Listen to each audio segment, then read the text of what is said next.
With me now are Sebastian Payne, online editor of The Spectator, and Matthew Doyle, a political consultant who's also a former advisor to Tony Blair. Very good afternoon, gentlemen. So, Matthew Doyle, Putin entering a Europe debate.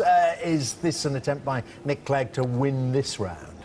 Well, I think what Nick Clegg needs to do in this debate is move on from looking, frankly, a bit like the class SWAT that he did in the last debate, where he was great on the statistics but didn't really engage in what, in a sense, pro-Europeans often struggle with, and that is this sort of emotional nature of the debate. Now, that is tough when you've got someone like Farage who does play fast and loose with the facts, and it certainly was a gaffe by Farage to allow his anti-Europeanism to get him to a place where he suddenly is pro-Putin. OK, yeah. Sebastian, how do you read it? Is this going to be, as I say, something that broadens it out, the Putin issue, for Nick Clegg and gives him something, a handle on attacking Nigel Farage? Well, exactly. Nick Clegg's always tried to paint Nigel Farage as the village idiot, in a way, this guy who just sprouts off whatever he says. And last week he kept saying, that's simply not true, Nigel. But if that was the case, why didn't he land a blow on him?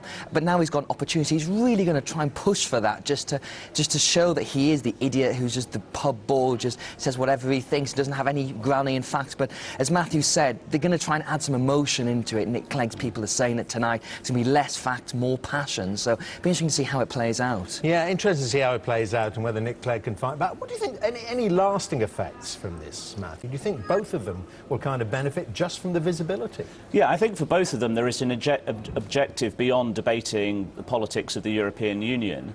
For Nick Clegg, this is fundamentally about trying to define himself, to try and break out from the box of being the sort of sellout who went into government with the Tories, and trying to remind people of Nick Clegg as a politician in his own right. I have to say he's got a hell of a low base that he's got to try and come back from, and I'm not sure these debates will be enough to do it. And then for Nigel Farage, obviously he's looking for the credibility of being in these debates. He thinks that somehow his credibility is aided by debating Nick Clegg.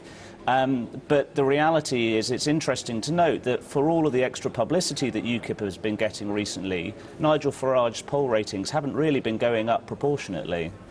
Sebastian, do you go along with that? I mean, you know, Nigel Farage's poll rating has always been quite high, I mean, compared to the rest of UKIP.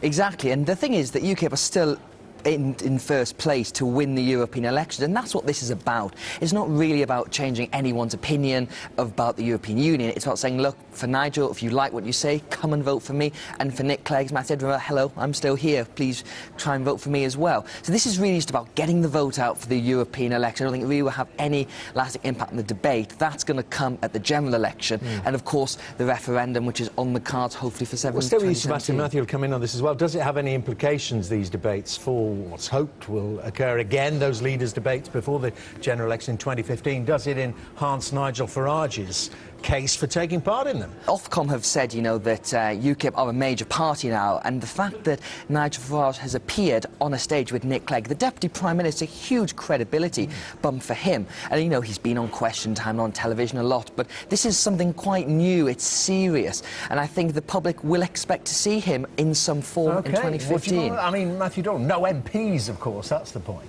No, and I think this also politically will be a red line for the Conservatives. I think that the inclusion of Nigel Farage will be the red line for David Cameron to have the debates, not take part in the debates, which he clearly has no enthusiasm for at the moment. And I think that's what we're seeing played out here and it's why Labour has stepped back from these debates as well. They know the priority is getting ultimately a proper debate in advance of the next election between the candidates for Prime Minister. Must end it there, gentlemen. Thank you both very much indeed. No, you're getting the beers in, forget the football, you're going to be watching tonight. Sebastian Payne and Matthew Doyle there, just to tell you that live coverage on Sky News starts from 6:30 this evening. Now, time for a quick look at the weather.